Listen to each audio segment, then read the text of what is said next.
Sveiki! Paskutinėme įraše pasakojau apie funkciją search.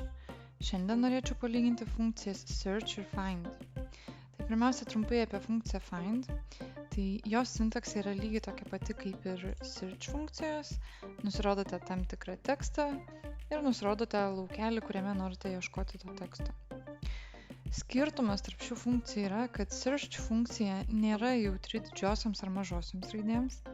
Tai kaip šiuo atveju įrašiau find ir labas žodį pradėjau iš mažosios raidės. Kaip matote, išmeta klaidą, vadinasi nerado. Jeigu aš pakeisiu L raidę į didžiąją, štai funkcija ir surado. Taip pat search funkcija leidžia naudoti vadinamosius wildcard simbolius. Tai yra žvaigždutė, tildę, klaustuką, kurie leidžia daryti paiešką lankstesnę. Na, kaip pavyzdys, aš turiu žodį laba, ar ne? Ir aš turiu čia po laba tarpą. Čia matau, kad yra brūkšnys.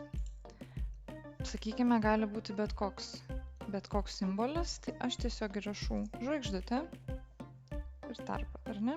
Ir spaudžiu Enter. Ir štai man jau funkcija surado tą žodį.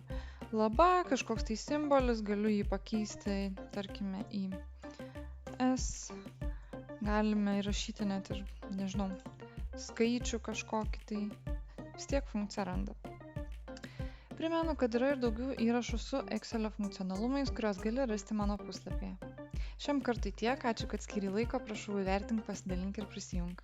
Iki!